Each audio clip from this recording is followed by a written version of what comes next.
When you're chasing greatness, just remember, it's not about what you say, it's about what you do.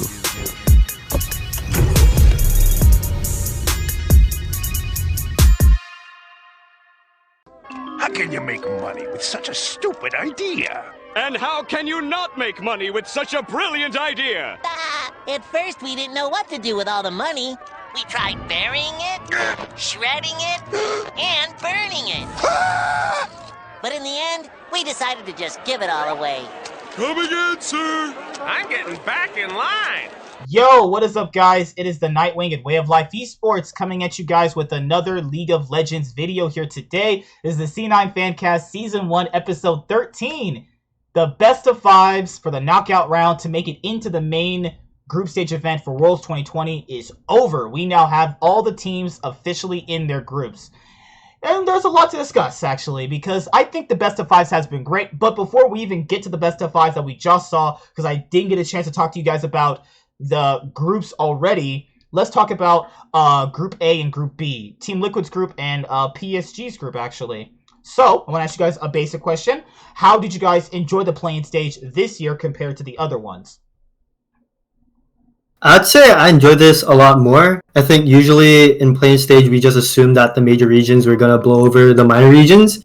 I said that in the previous podcast, but hey, I was proven wrong, MAD, LGD, they struggled. Minor regions certainly showed up to play. So yeah, I think it was pretty good. It's pretty entertaining. Okay. Con, what did you think?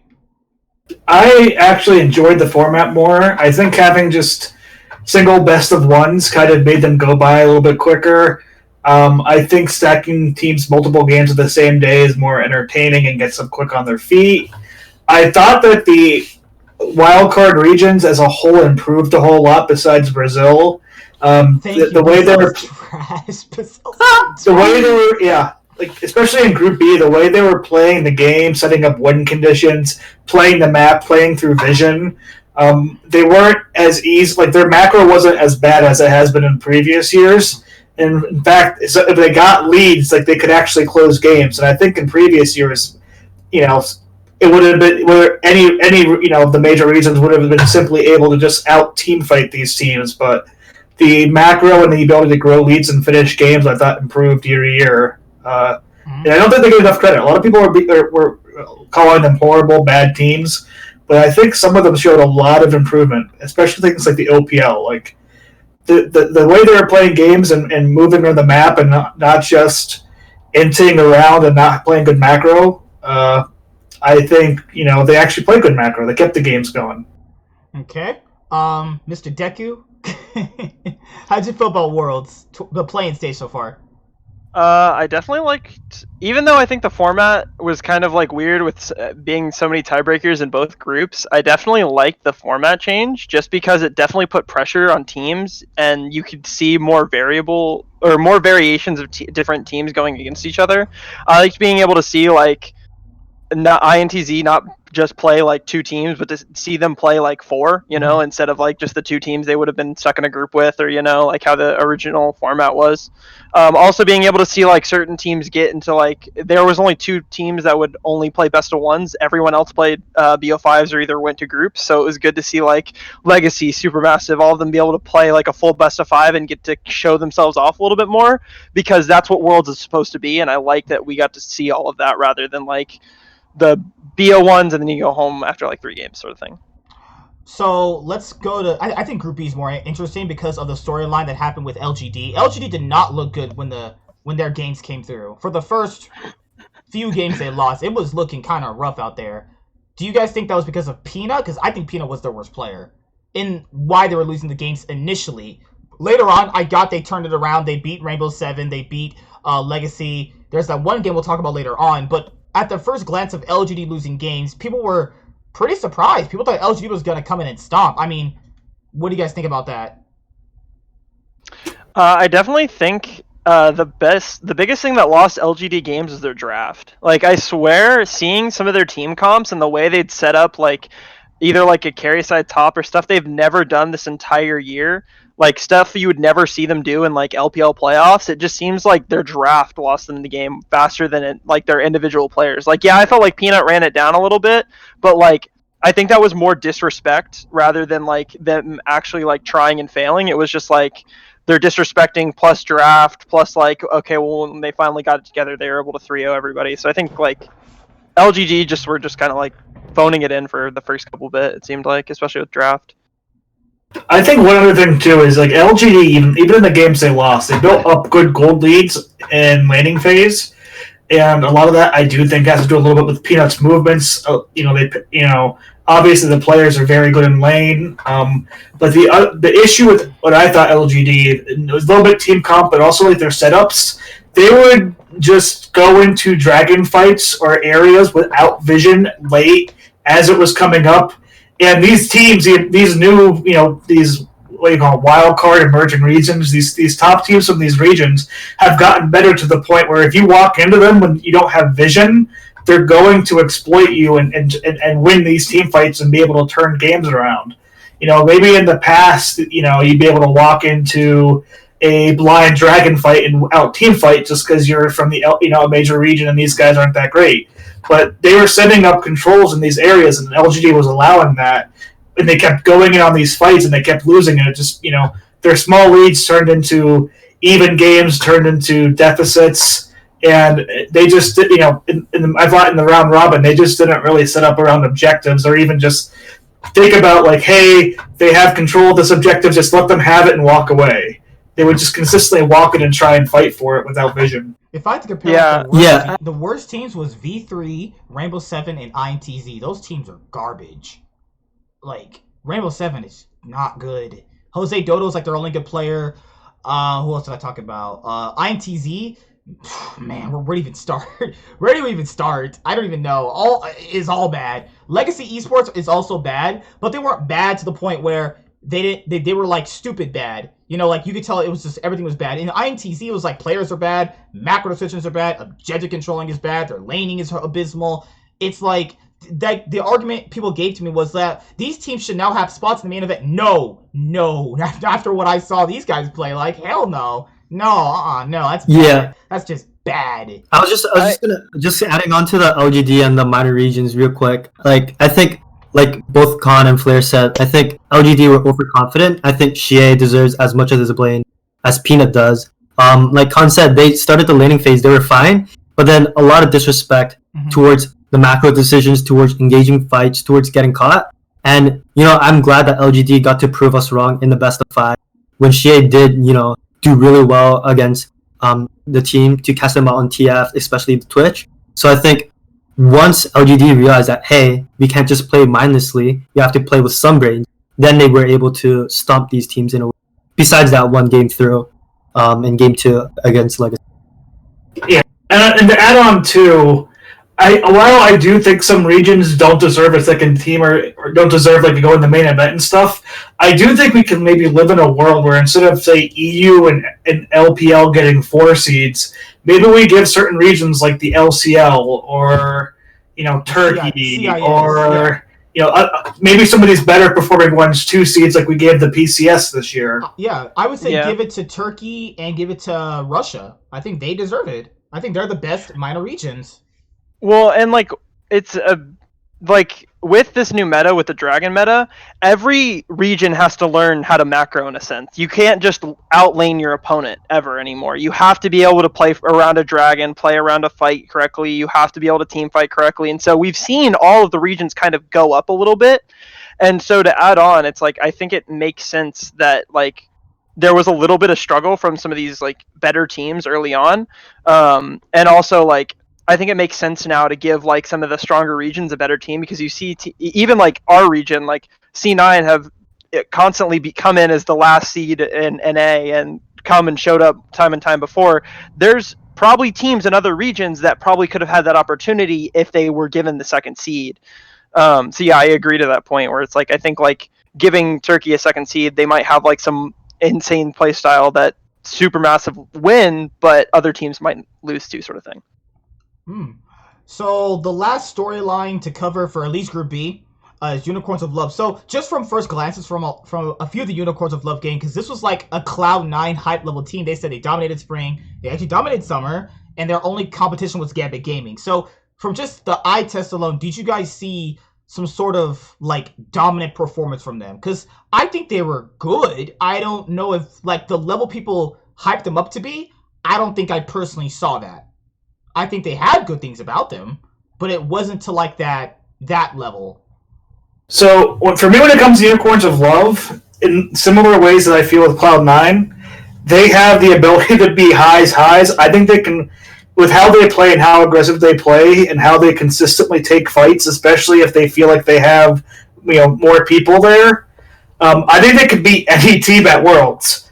I also think they can lose to any team at Worlds because they're with their over-aggression stuff, they're going to take bad fights and they're going to lose themselves games by going too fast instead of slowing down on the brakes and realizing what's a good fight or not. But I think they're a little bit better than what C9 were when it comes to identifying good fights. They're a little bit better at just continuing fights. Like it's like there was an instance in the UOL Supermassive series where they 3 or 4 man invaded the red jungle and they blew the original flash. And instead of just backing off and saying okay, they like doubled down, flashed in, and picked out the Galio right afterwards and took the jungle.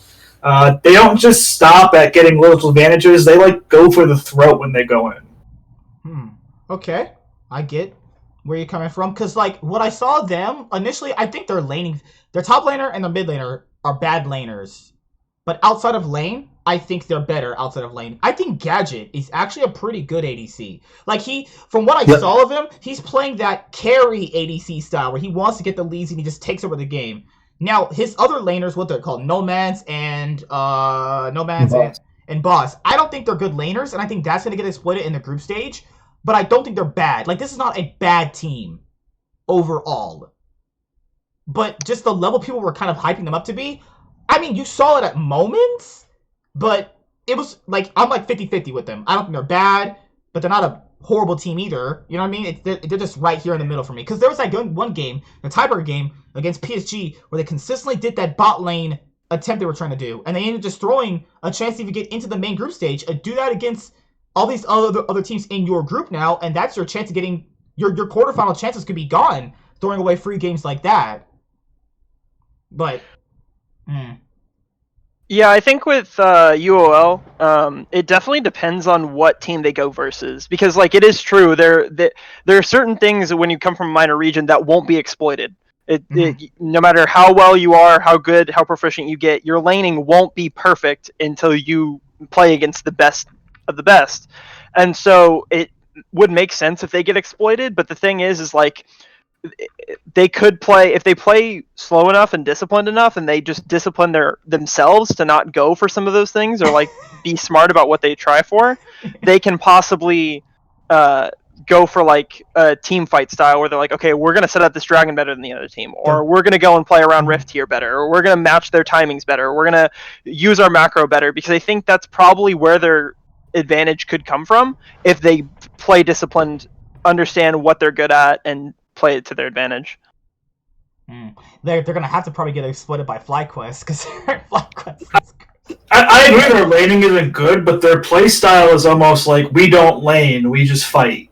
Exactly. Yeah. But that's only gonna get you so far, though. I imagine that is a problem in and of itself. Like, what if you get so smashed in their laning phases that they're gonna have so much bigger deficits they can't come back from? Oh yeah, I'm not saying they're going to go far or they're going to be great, but I think they're a team that knows their weaknesses and they plan around how to play their game to try and hide them with the. Like I said, they don't look to lane; they just look to fight. They look to invade. They look to try and fight.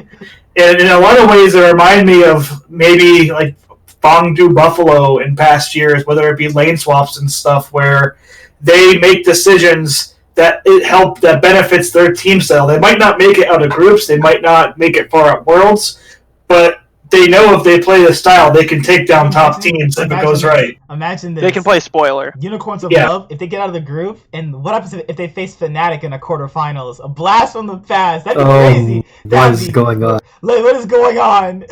But yeah, that's enough about Group B. You guys know the story of PSG. Obviously, they had their subs in. They won a few games. Did at one point they have their main roster at any point? No, not yet. I think So they got one now of their players. they have their They got their 80 carry Yeah, back, so they- but they need to get their mid and for jungle. two Okay. games. Yeah. But I like that the subs came through and because they got the coach from Machi Esports, right? He was the ADC, right? Yeah. That's He so played I surprisingly better than I he expected. played so well. I was like, that's great. And then I'm glad the Machi guys were like, let's not sabotage PSG. Let's get them in the main event. And I like that. And let's go to Group A. Let's start with let's say those kitties for later on. Sad Lions. Did you guys like Team Liquid's performance overall? Yeah. I mean, Yes. yeah. I thought it was pretty good. I think Broxa can only carry on Graves. That's a problem. You ban Graves and ban Shen. Impact and Broxa might have problems against the other teams. But I do think that Broxa stepped it up in terms of now, like, the form they just showed me in the group stage. If you do not show me this in the main event, that is a problem. That's what I would call inconsistent. You clearly showed it. You clearly showed you can do it. Now, if you choose to revert from that style because you feel like you can't put it out against these better teams, that's an issue. But we'll have to see because the main group events, it comes in a couple of days, right? The main event will happen... The 3rd. Yeah, so in a couple of days, they'll be able to play. Saturday? Yeah, you're right. Mm-hmm. Yeah. Yeah. It's Saturday morning, so it's like Friday night for us. Okay, that's... Oh, it's like 3. Oh, No. good point. Yeah. No, I hate that. I mean, part of me was happy with TL's performance, but I think there's a lot of it that, one that lost against INTZ is, I think, Oh, worrying. Because I think I want to go to the TL draft at that game. Yeah, and that's a lot of the issue with TL is like, this is what's been the case for them all season. If they get the draft they want, they're a great team. But I feel like they're so easy to knock Broxa off a champion that he's comfortable with, or knocking, Corey JJ and Broxa off champions they're comfortable with in some ways. And that team goes from being really, really good to, like, being really, really bad. And as a TL fan, I think you're looking at things like G2, I think Sunings and Machi. I see them going to be able to look through group stage and realize, one, you can't ban Impact out as much as you want to. He has too many, safe, tanky top lane champions he plays well on. Still getting disrespected. Like, oh yeah, he's only good on this stuff. It's like the man's playing well. Give him some credit. Like, come on. Impact will be that player that will always be able to claim a paycheck, even if he plays bad in like 1 or 2 LCS games, because he's one of those players that will forever and eternally be able to play weak side at a like certain level that will just pass him. Mm-hmm. And like, I think now we're getting to see like how it could be scary for Liquid, because you don't ban out Impact, you play it the other way around. You try to play against the other side of the map, and that's the thing. It's like I'm worried for Team Liquid going forward, because like it's not like they said that they tried something out with Renekton, Lilia, TF, Ashe, and Thresh. Those aren't weird picks. That's not like a creative draft. That's not like the most unstandard thing ever. That's like Renekton, Lilia, TF. That's like Super not meta. crazy. It's like that's pretty meta. So it's like I'm afraid that they're like saying, "Oh, we're finally dipping our toes in the water with our drafts," and I'm like, Oh, TL. "What?" Oh, TL. But for talking TL, this is dipping their toes in their draft. I know. I was about to say the same thing. Like, Because for TL, if Roxa isn't on Volibear or Graves, because even his Lee Sin performance against Mad Lions, that wasn't anything good. That was just, Shadow being horrible at Evelyn. Yeah. Like, that wasn't like that was a great Lee Sin performance. Roxa was a void the whole game. Remember the arrow was shot and he ulted and he the arrow hit Shadow as he Evelyn ulted. I was like, if that's not just having a bad day. I don't know Oh yeah, what that is. was so sad. Yeah. So like, I think teams are just going to ban out Graves of Volibear, and I just think TL is going to be screwed from the jungle perspective, because this is literally like the draft they play against INTZ is very meta, and they clearly have no idea how to play it. All right, I want you guys to talk about Mad Lions, because that's the next disappointment that EU had to go through was Mad Lions. And I cover the best of 5 part for a moment. I gotta go to the bathroom really quick. I'll be right back. I'm just gonna mute my mic. Oh Lord, Mad Lions. where do we begin? Where do you guys want to start?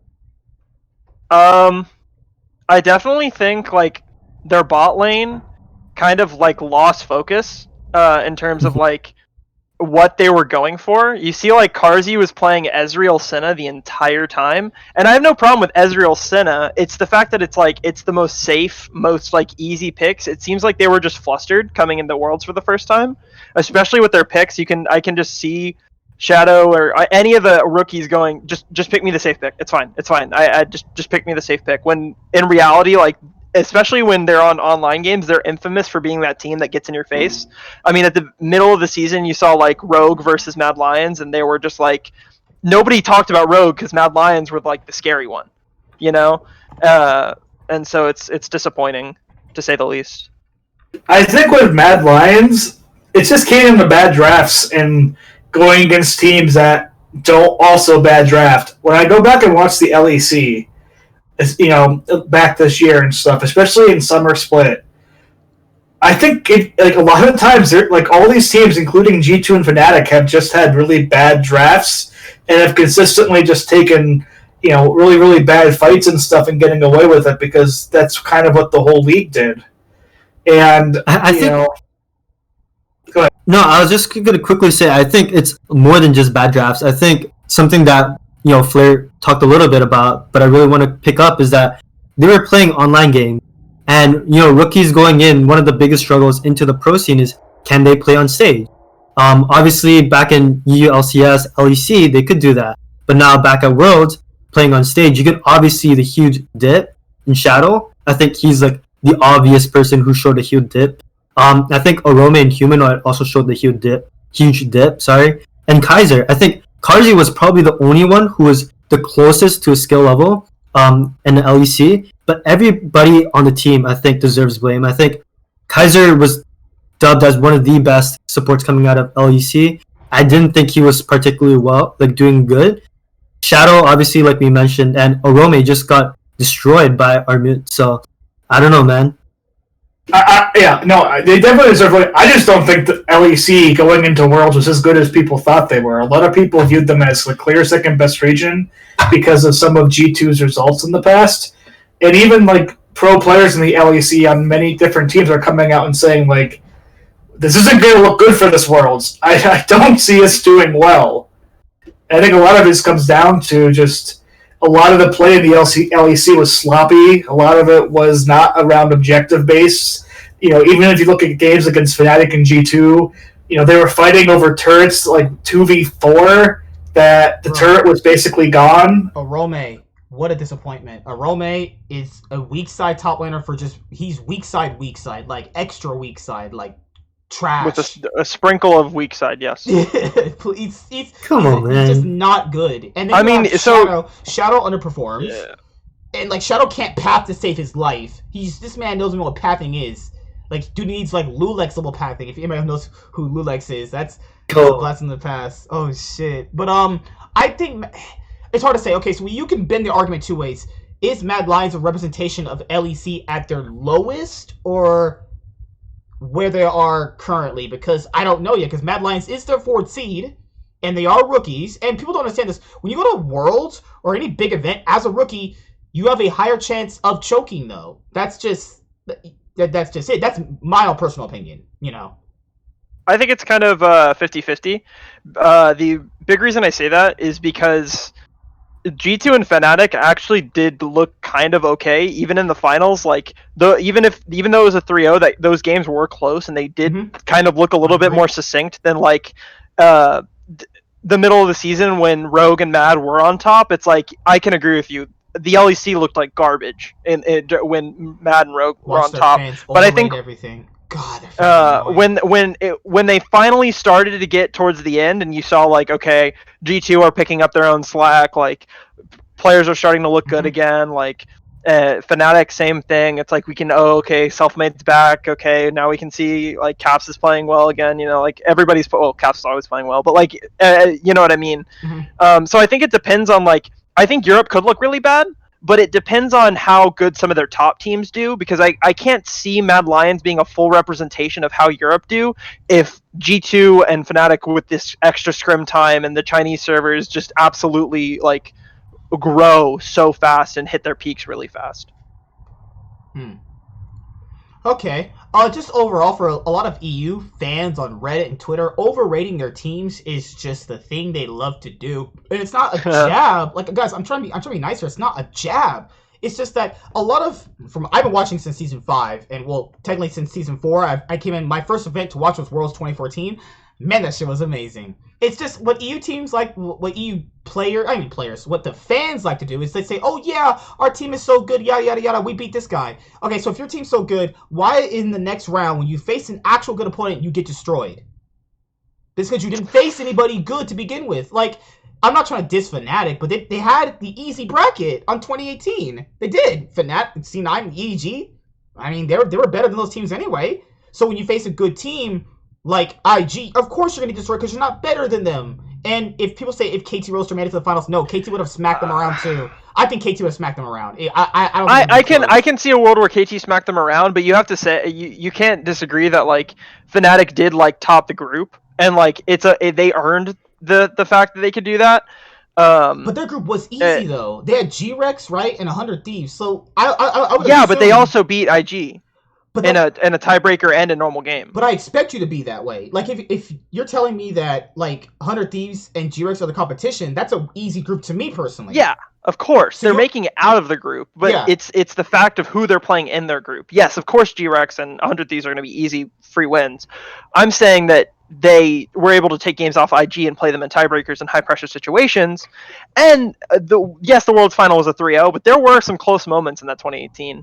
Even if it was like a 3-0. Actually, I can't remember. It's been so long. I could be wrong. That was like a fast final. That didn't even last an hour. It's been a long time, and I wasn't as big in the league back then, but... there was in 2016 Worlds. Was it that short? There was a group of H2K, ITZ, HQ, and EDG, and probably had the nerve to tell me that group is hard. Because that group wasn't hard. The comparison I was trying to make is... if you're already better than the people going into the group, you shouldn't be worse than anyone. Like, we already expect Fnatic getting out, though. That's not an accomplishment. I already expect you to be better. But the competition in the group could determine about how well you do later on, because they might be able to do certain things against certain teams that are going to punish it. Like, what was the team in... Worlds 2016, where H2K went through their group pretty easy. They stomped Albus Nox Luna. I don't know how people thought Albus Nox was going to beat H2K. That's just crazy in of itself. And then H2K lost to Samsung Galaxy in a pretty convincing fashion. It was because they finally faced a good team. And it's just that, and that's not EU's fault, really, because that's groups in general. Groups are all luck-based because of how they're drawn, how the system works. So I would love if the system is more fair, because you get super easy groups. Like even last year's in a testament. FPX, Splice, Gam, and what was it, J-Team? Yeah, that was group, right? J-Team, yeah. Another easy group for EU, and then they had Splice take a game out of SKT. It's a hit or miss, but I think that, people have easy groups, and it really is not a big... What's that word I'm looking for? It's not a big opener for me about how strong they really are. That's just how Worlds is structured. Like an indicator. It's not a good indicator. It's not a good indicator. Like you beat up on J-Team. I'm glad Splice can do that. I already expect you to do that. It's not an accomplishment. I think we're getting into different things. I do think EU overhypes their team a lot, but when their teams fail hard, like Mad Lions do, they flame the shit out of the team. Yeah.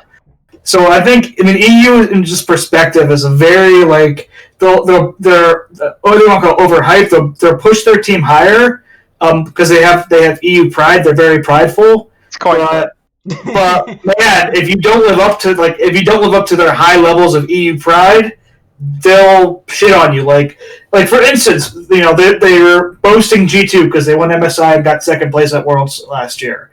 They're boasting that this great region, second place at Worlds 2 years ago. But if G2 and Fnatic don't make it out of the groups this year, all you know is EU fans are going to roast the shit out of those teams. Yeah, I can see that. And honestly, if they lose in quarterfinals, I bet you they're going to even roast the shit out of those teams, especially if they lose quarterfinals to a hard opponent, Yeah, like an LCS team, or maybe they lose it to Unicorns of Love if somehow they get out of the group, or like a third seed Korean team. Like they built up this idea that they're better than the LCK, and let's just say if two of their teams get out and play two LCK teams in the bracket stage, and they lose both those games, like G2 and Fnatic lose to two LCK teams, I think the region's good. The people are gonna be mad at them. Be like, we're now back to the third best region. I don't even know where that came from. The notion of them being better than the LCK. Because they won games against them. Yeah, but as a whole, though, that's kind of, I don't know. I think the way Europe played, especially last season, was better than the way the LCK played. Yeah, Not saying that the region that. overall was better, but it was the style in which they played. I think the skirmishing play style was rewarded last year compared to this year, where actually playing the Korean style isn't stupid. It's actually kind of smart because you're playing around objectives, but Korean teams bleed out really quickly, so it depends. It's kind of a toss-up. It's one of those things too, Go ahead. You haven't talked to Chad. No, you go. I was gonna say last year you had, you had G2 beat SKT. The year before you had G2 Fnatic in semis. There was no LCK in semis, and you had G2, beating RNG, and you had Fnatic beating, I believe, Damwon. G2 even beat Damwon last year too. So, they've won best of fives at Worlds. They've won best of fives against them at MSI. So, that's where they're getting the idea of the better region. For a lot of people out there, all that matters is where your top team places, and that's the strength of your region. No, I was just going to say exactly the same thing you said. I think most of the reason why EU fans thought they were better than LCK was just because they got further. You could maybe argue that the top teams are pretty close between LEC and LCK. That's obviously, I think, a really good argument. But I think a region as a whole, I do think that that's a little bit of a say solely based on the world's performance, which is the representatives of a certain region. Well, here's my thing. It's hard to tell me you're better than a certain region and you have no Worlds titles since Season 1, which Season 1 does not count. I'm sorry, Fnatic fans. That should mean nothing. Great, you have World Season 1. That's cool. I also can dribble a basketball. What does that mean? Nothing. It means literally nothing, It's just you're better than a region that has won 3 world titles and defined how League of Legends even play. Come on, it's a little bit of a stretch there. Get a few world championships first before you even start preaching you're better. Because they've outperformed though the LCK in the last multiple world championships and international performances. Do you think that the LCK is better than the LPL because the LCK has more world championships right now, or do you think? Well, back then that was more of the quality of their games were better too. I think people get into the score overall more than the quality of the games, because even G2 against SKT last year, that was a close series though. Even though it was 4 games, those were pretty close. Close mid games they were playing too. It was close, intense throughout the whole series. So last year, I would say G2 didn't have an easy way to the finals. They played Damwon and SKT. Those are pretty hard opponents though. They're both power ranked to win the event, and you face at PX, another team power ranked to win the event. That I would say wasn't easy, but overall, I don't know, man. I think it kind of was. They got to avoid Chinese teams. That's true. They're cursed against Chinese teams. But one of the Chinese teams failed in groups, so I mean. Oh yeah, you're right. Uzi retired, lost to Reckless. Oh god. Alright, let's go to the best of 5. So, you had Rainbow 7 beating LGD. I had that 3-0. I'm pretty sure everyone had that 3-0, right? Nothing special in that series? Nothing? Okay. I don't know if I'd say I was expecting 3-0. Because LGD was so bad in play-ins with how they controlled stuff. I was pleasantly surprised in that series that they showed control and they fixed the mistakes they had. Mm-hmm. And once I saw them 3-0, that series, I had no doubt they were going to 3-0 against Legacy. Well, that's the one I want to talk about for that game too. And then you had Supermassive that same day versus Mad Lion. Supermassive pulling off the upset, beating a major region team. Humanoid played out of his mind. I feel so bad for him because people always criticize him for not being a carry mid laner like Caps. He played really well. I was so proud of him. And then his jungler is so heavy. God damn. Imagine. Fuck. Stop giving him Evelyn. Anything. Give him no keyboard then. If you're going to play like that. Fuck. Fnatic literally tweeted out, "Leave Evelyn open," and then, before play-ins even started. But not to mention, there was, I think it was the 4th or 5th game where Supermassive 5-banned Humanoid. And it was the 5th game. Played well. Yeah. It was like, holy cow, this poor soul. I just wanted to go up on stage and give him a hug for how well he kept him in the series, though. Like Yeah. even Wait, even in the, I'm wrong. It's actually game 4 and 5. They 5-man mid. But even during the TL Yeah. game, remember in the TL game in the best of 1 round robin, where he flashed in and tried to kill people just to get them a lead. It was like, God damn, dude, stop putting this team on your back, man. Shadow underperformed. Rome was underperformed more than usual. Kaiser underperformed. Carzzy played okay. I think Carzzy played okay, but it's all like bot lane is dictated a lot by your support as well. So I can't really.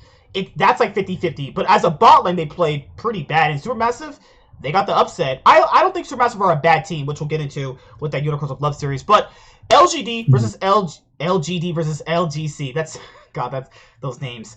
There was the game 2 controversy about how LGC threw a free game, and I think if they had won that game, the series plays out differently. Yeah.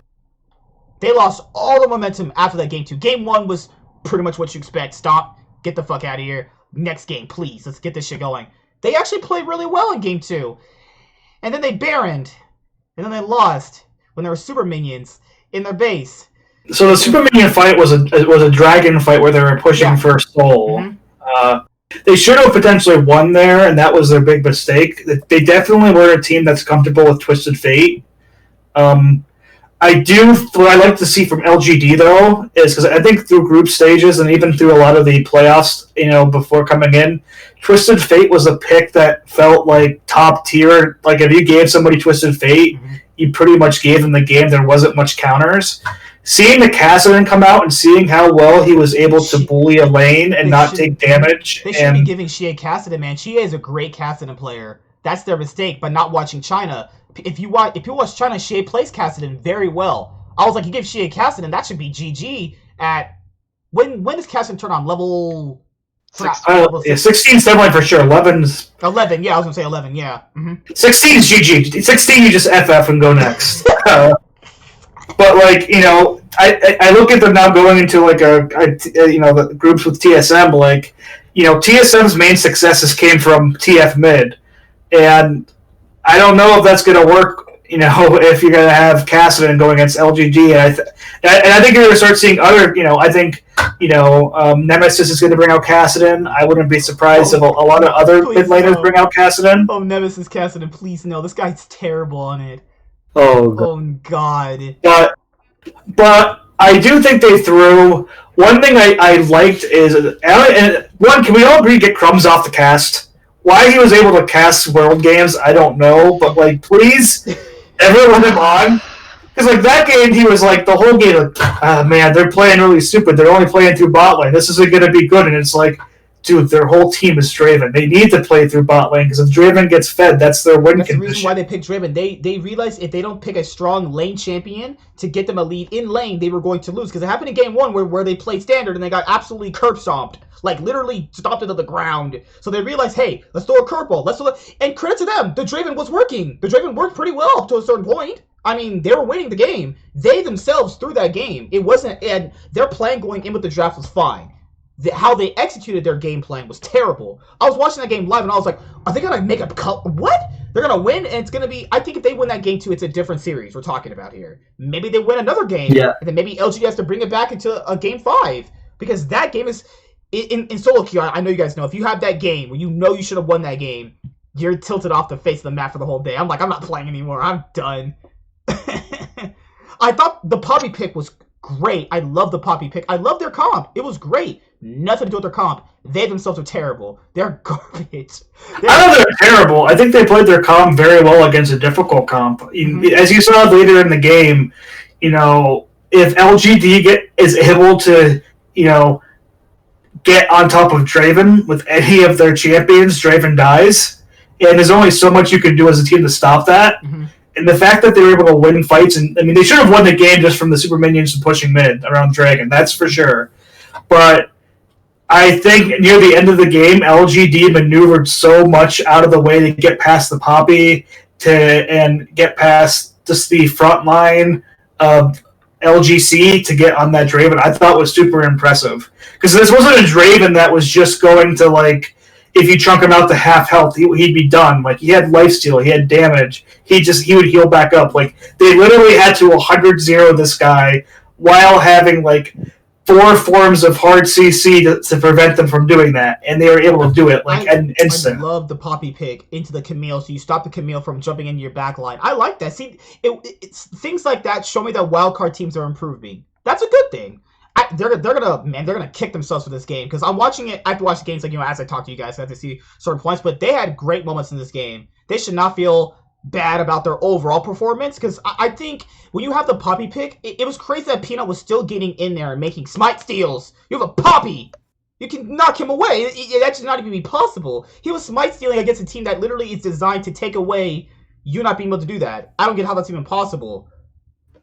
But yeah, I think LGD really knew how to punish Reyes really well. I think game 2, obviously, like we said, a lot of the hard TC, and after game 2, he was just hard tilted, picking Twitch and then getting countered Twitch by Tarek, the TFO. That's a troll. I think they're done. They're like, screw this shit, we're out of here. We're done. and I feel bad for Legacy because their mid and jungle, Tally and Babbitt, I thought they played really well. I think even their support out played really well. But I think after game 2, Reyes just hard tilted, and I'm not completely blaming him, but I do think that, you know, after that hard throw, he couldn't have a good reset in mind. And that's just sad to see such a promising team, you know, from a minor region just losing like. Yeah, I'm proud for what they do. Like, if you want to go home with your head held up high, I think it's fine. I think it's okay. Yeah. Because, like, there's a lot of wild... Man, if you had INTZ in that position, they would have fumbled every part. But them, they played it pretty well. And I like that they can draft smart like that. They had counter picks for specific situations they knew would happen. It's just all it came down to. Bad game decision-making. That screwed them over. It's crazy. It wasn't even individual play that screwed them over. It was your bad decision-making. But, nevertheless, the next series is Unicorns of Love versus Supermassive. This was pretty much a stomp. Why are you giving... The moment you give No Man's Cassidon, start packing up your bags, get on the plane, and go home. Your drafting is terrible. Your drafting is actually... That's like... Just give Beerus and Zillion for free at that point, then. Just give everyone their comfort picks and lose. That series was a shit show to watch. Oh my god. What did you guys think about Unicorns of Love versus Supermassive? I think we can all agree, like, especially based on like the Mad versus Supermassive, no matter who would have came out of that that series, they would have lost to UOL. I think UOL have been slowly kind of like powering up throughout play-ins and like slowly finding their footing, playing better teams because they've been stomping all year. That when they finally like got to like start being dominant, they're just gonna keep being dominant. So yeah, I think like with UOL, it's like I don't know if there are very many teams that would have beat them in the play-in tournament at this point. But yeah, I'm proud of the CIS. You know, they came so close in 2 back-to-back games 5s, Cloud9, Splice, and they finally were able to get into the main event. Me and my friends were talking about, he thought Supermassive was going to be Unicorns of Love. I was like, I don't think so. I think in terms of just playing team fighting, they're better. Unicorns of Love. Supermassive had things that were good. Oh, cute dog. That's cute. Hey, we love those men. Dog. Oh my god. Is your dog a TL fan too? huh? Somewhat. Oh my god. You gave him a TL He's got a star? little fan. Oh my god. But yeah, I thought the series was pretty much a stomp. I mean, when you have Boss solo killing a Sion as a Wukong, yeah, your mind's blown. Your mind's out of there. And I felt like Supermassive's major win condition the whole play-ins was Cacao carrying. Yeah. Mm-hmm. And UOL was just not going to let that happen. Mm-hmm. UOL were like, we're going to be in your jungle 24/7, and if you're even in the wrong place without a ward, you're going to see 3 of us there and you're dead. Mm-hmm. And then we're going to take a lot of your camps too, so you don't have anything else to do in this game. And if you try to go to the other side, we'll be on the other side waiting for you, so you can just go die again. Yeah. It was very easy to run it down versus UOL if you're a worse team than them. Now they're good at being dominant. We come full circle, guys. The groups are drawn. These are the actual teams here, because before it was like kind of hypothetical who's going to be in there. But now the last teams for Group A, we got it. For a few of the groups, we got it right. The LGD one, we got right. Group C. Group A, people knew it was Team Liquid. Those are fine. And then now you have Unicorns of Love for Group D. And then you have PSG Talent for Group B. Oof. Alright, these group of deaths here. I don't think anything changes from what a lot of people expected. In terms of like a lot of people's predictions and thoughts, it seemed like everybody was like, "Yep, NA's gonna go do bad." Oh, the only people that are going to make it out of groups are Asian teams, and like maybe G2. Mhm. And like I don't think that really changes. The only thing I could really see is like maybe Liquid coming out because they actually did look good in play-ins. But besides that, I don't think anything changes. Maybe Group C looks a little different, but I mean we already knew LGD were going to go in that group anyways if they made it out of play-ins. So the seeding didn't really change much in my head when I saw it. I was like, okay, yeah, now we know this happens and this in Group happens. C, Where do you think LGD would seed in Group C? Like, do you think they're gonna make it out of groups, or do you think they're gonna be third? I think it's Genji first, Fnatic second, LGD third, TSM fourth. TSM 06? I could see it. Oh, So- no. If I'm being honest. So I'll be honest. I think some things have changed for me. In some ways. One, with the performance PSG had with this sub roster in some ways, and how I expected them to be like a shit fire bad team, INTZ level, like probably like they'll be lucky if they get a best of 5 series. Like if you told me they were coming in and they were losing 3 of their main players for majority of their games, and they would and they would still somehow come out first in a group with LGD Unicorns of Love, I would be like, dude, what are you smoking? And can we all have some for our podcasts? But they showed a lot of strength, and they showed really good play sense, which makes me kind of look back and think, like, I don't think they have a chance in Group D, don't get me wrong, but it makes me look at Machi and think, well, if this is like half of PSG's team and they look that good against some of these teams, what is Machi going to look like, who won the region somewhat decisively with a full 5-man squad in that group of TL and Suning? One thing I do want to think about a little bit more is the PSG having their main roster back together. I'm not exactly sure if they're going to do better with their main roster, just because the HQ substitute that they had for mid and jungle were really, really good players for HQ. Like, they're their stars on HQ. So I watched a little bit about their games. So I'm not too sure how PSG would fare. Like, I don't think they're going to get out of groups, but I don't think that, just because how well they do in play-ins, we should expect them to have the same glory. One thing I'll say about Team Liquid is that I think the playing stage will really help them. I think it really showed them what they can do, and I'm hoping they take that and transition that to Group A. I hope they do. But I also, so I definitely I think Machi is a lot higher in my rankings. I think I defaulted them 4th, and I think a lot of us defaulted them 4th in Group A, but I think they're a contender to make it out of Group A. Especially with, I don't have very much faith in G2, seeing a bit of Mads, hearing a lot of G2 players coming out and being like, our scrims are going bad, we don't really know what's going on, like, if we had group stage right now, all of our European teams would probably make it, not make it out of groups. Oh, shit. Is that what somebody said?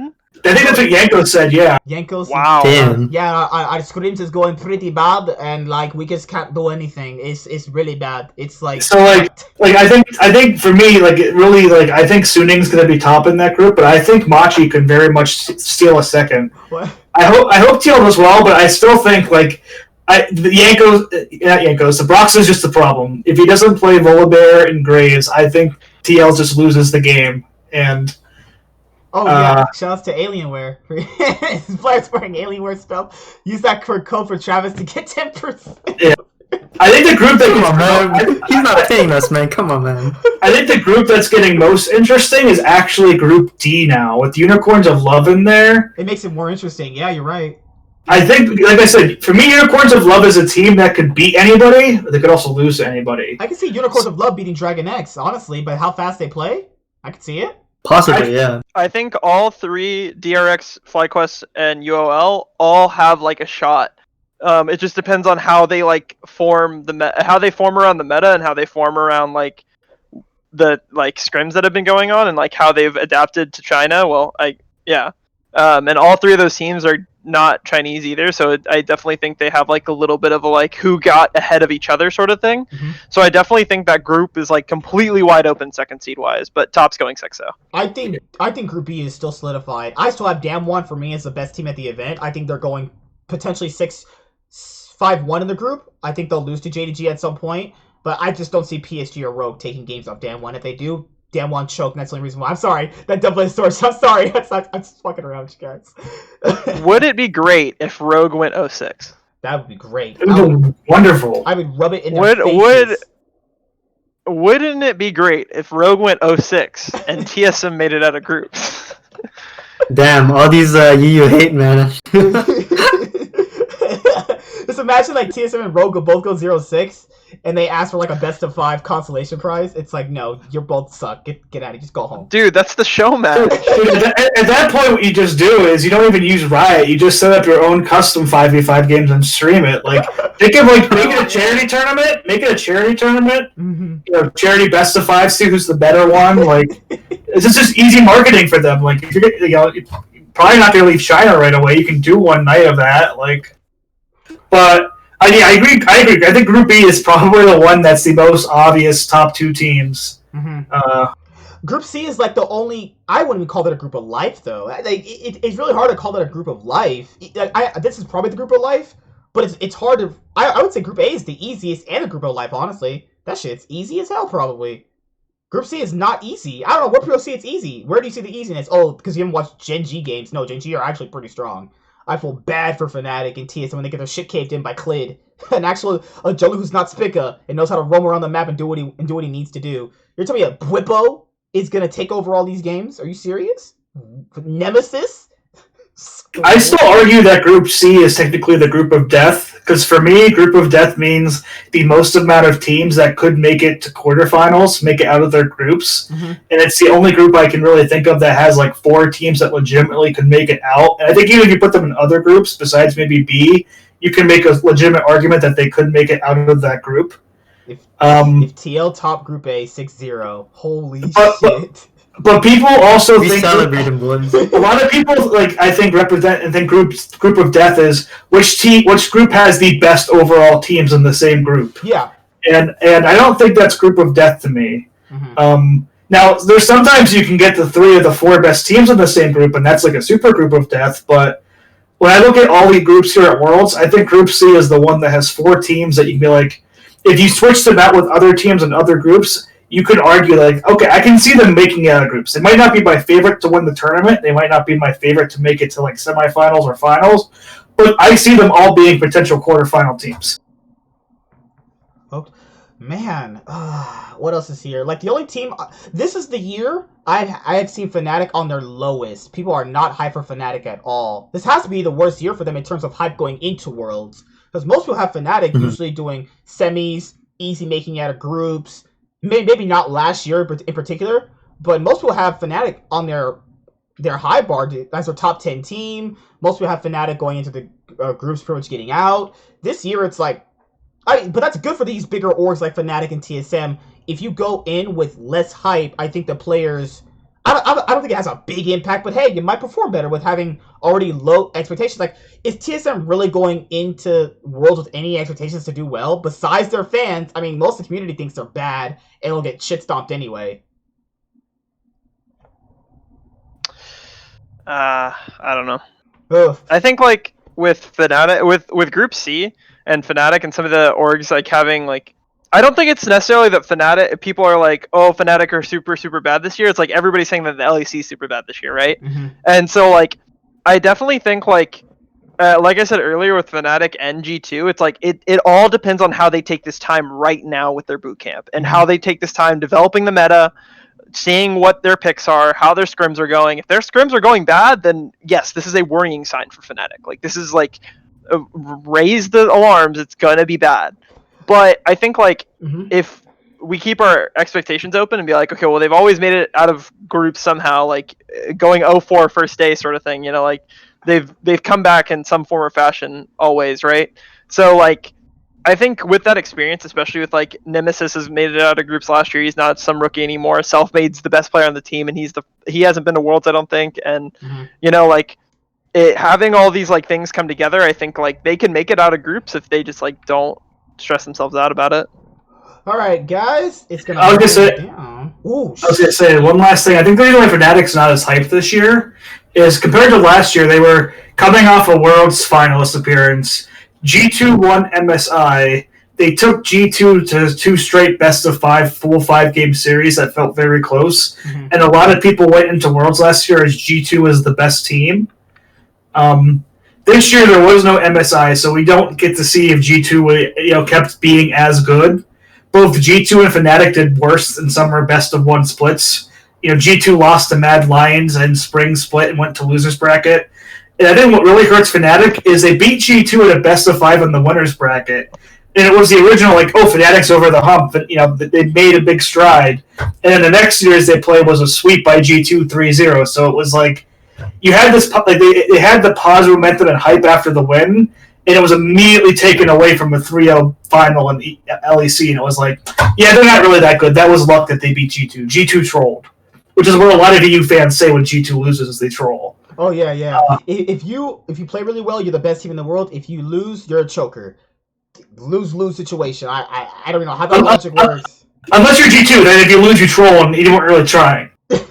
Yeah, it's a win-win for teams like G2, in my opinion. Imagine trolling in a competitive Worlds game. Imagine limit testing in a Worlds game. Fuck. Dude, people say they do it, and it doesn't matter if they lose. When you watch their content, I believe it though. Like you see how Caps and some of the masks act. It's give me Vayne mid. It's okay, well, guess he's playing Vayne mid now. Caps would play Yorick mid if you let this guy, and that's why I love Caps. He'll do that shit.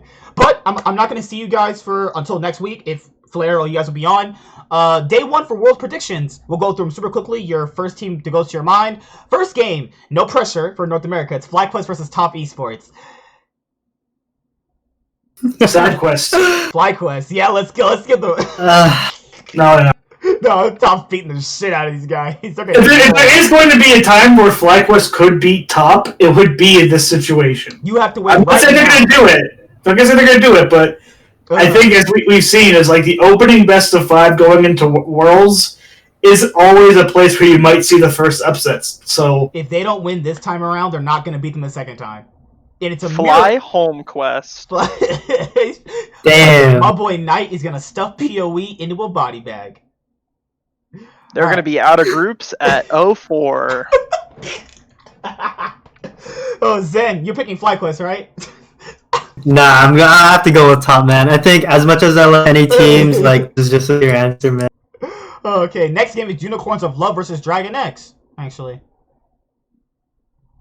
I'm going to be bold here. I'm going to say Unicorns of Love win this game. I was going to say that too. I'm going to say Unicorns of Love. I'm gonna agree because you saw I think it was 2018 Gen G just bombed the hell out, and we've seen Korean teams just die coming into Worlds, and even Chinese teams RNG die. I feel like we get this one Asian team every year that dies, and it's gonna be DRX. If it isn't DRX, I'm gonna be sad because that means it's gonna be one of the good Chinese teams or good Asian teams.